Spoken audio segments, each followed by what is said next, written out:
दिल्ली के अमन विहार इलाके में मामूली विवाद के बाद एक लड़के की चाकू मारकर हत्या कर दी गई। पुलिस ने हत्या के आरोपी को गिरफ्तार करने का दावा किया है। चश्मदीदों के मुताबिक गुड्डू नाम का लड़का एक मकान की छत पर अपने साथियों के साथ मिलकर शराब पी रहा था। इसी बीच पड़ोस में रहने वाला सुभाष नाम का लड़का उस पर चाकू से हमला करने के बाद फरार हो गया। गंभीर रूप से घायल गुड्डू को अस्पताल में भर्ती करवाया गया, लेकिन उसकी जान नहीं बचाई जा सकी। सुभाष ही है। अच्छा। वो मारते हुए बच्ची ने देखा भी है, तो उसका नाम तो है ही है। दीपक बिष्ट हमारे सहयोगी फोन लाइन पर मौजूद हैं। दीपक, मामूली विवाद में हत्या की गई है, क्या बात सामने आई है? देखिए, अभी तक विवाद की बात मामूली है, क्योंकि उसके जो परिजन है गुड्डू के, उन्होंने यही कहा था कि गुड्डू का कभी भी सुभाष नामक जो आरोपी पकड़ा गया है उससे कोई कभी किसी तरह की रंजिश नहीं थी, कोई झगड़ा नहीं था। हालांकि वारदात की शाम को ही कुछ दोनों के बीच में किसी बात को लेकर कहासुनी हुई थी। वो किस बात को लेकर हुई थी उसकी पुलिस हालांकि जांच कर रही है, लेकिन सुभाष नामक जो युवक था वो अचानक उसके छत पर आया और वहां पर उसे ताबड़तोड़ उसके ऊपर चाकू से वार कर दिया और फरार हो गया। हालांकि पुलिस का कहना है कि उसकी गिरफ्तारी कर ली गई है, लेकिन एक छोटी सी बात, मामूली सी बात और उस पर कहासुनी और फिर गुस्सा लोगों को जो है राजधानी की दिल्ली में कई लोगों की जान के लिए मुसीबत बन रहा है, क्योंकि इससे पहले भी कई ऐसे मामले आ चुके हैं जिनमें गुस्से की वजह से लोगों को जान से हाथ धोना पड़ा है। तो पुलिस फिलहाल इस पूरे मामले में जांच कर रही है। दीपक, बहुत बहुत शुक्रिया आपका। 1984 के सिख दंगों के एक मामले में दिल्ली हाईकोर्ट ने कांग्रेस नेता सज्जन कुमार को दोषी करार दिया। अदालत ने सज्जन कुमार को ताउम्र जेल में रहने की सजा सुनाई, जबकि निचली अदालत ने उन्हें बरी कर दिया था। जिसके बाद दंगा पीड़ितों ने निचली अदालत के फैसले को हाई कोर्ट में चुनौती दी थी, और जैसे ही हाई कोर्ट का फैसला आया, पीड़ितों के चेहरे पर चमक आ गई। बहुत खुशी है, बोले सोलिया। अदालत के फैसले ने दंगा पीड़ितों की कड़वी यादें ताजा कर दी।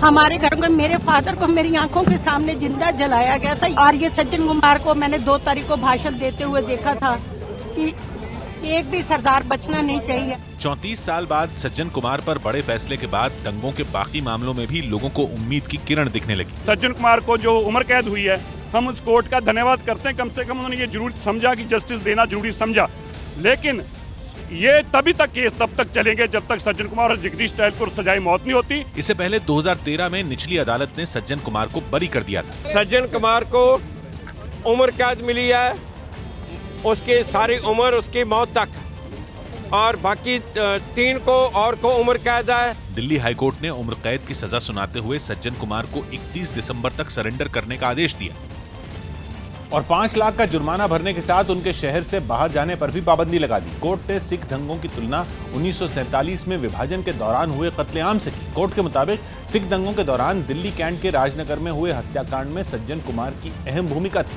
आरोप है कि सज्जन कुमार ने आपराधिक साजिश रची और दंगा भड़काने की कोशिश की। कोर्ट के मुताबिक एक ही परिवार के 5 लोगों की हत्या के मामले में सज्जन कुमार समेत 6 लोग शामिल थे, जिनमें सज्जन कुमार के अलावा कैप्टन भागबल, गिरधारी लाल और कांग्रेस के पार्षद रहे बलवान खोकर को भी उम्र कैद की सजा हुई है। वहीं किशन खोकर और पूर्व विधायक महेंद्र यादव को 10 साल कैद की सजा सुनाई गई। हालांकि कोर्ट के इस फैसले के बाद सियासी बयानबाजी भी तेज हो गई और विरोधियों ने कांग्रेस पर हमला बोल दिया। 3 राज्यों में सरकार बनाने की खुशी के बीच कांग्रेस को दिल्ली हाईकोर्ट से झटका लगा, जिसके बाद बीजेपी ने सज्जन कुमार के बहाने कांग्रेस और दूसरे विपक्षी दलों के गठबंधन की कोशिशों पर सीधा हमला बोला। कांग्रेस पार्टी का असली चेहरा आज बेनकाब किया है न्यायालय ने।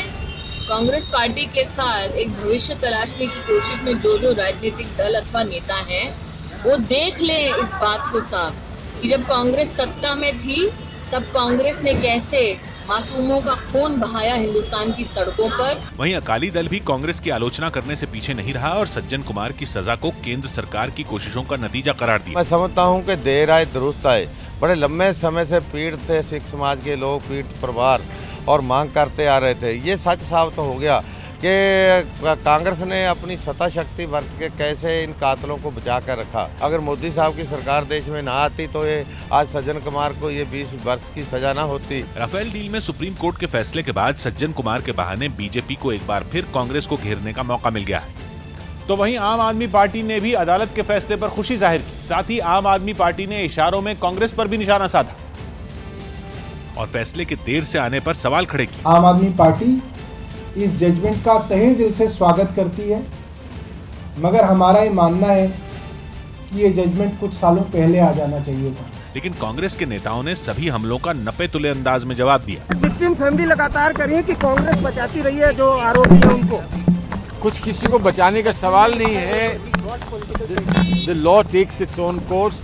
Let the law take its own course. इस पूरे मामले में कांग्रेस को केवल बीजेपी ही नहीं, दूसरी पार्टियों की आलोचना का भी सामना करना पड़ा, लेकिन कांग्रेस नेता सधी हुई प्रतिक्रिया देकर मामले को तूल देने से बचते नजर आए।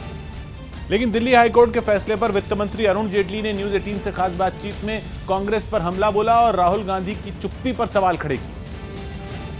मुझे नहीं लगता कांग्रेस को 84 के दंगों पे कोई अफसोस है। अगर अफसोस होता तो दिन में 6 बार ट्वीट करने वाले राहुल गांधी कम से कम दिल्ली हाईकोर्ट के इस फैसले का स्वागत तो कर लिए होते। कांग्रेस की तरफ से किसी ने इस फैसले का स्वागत नहीं किया।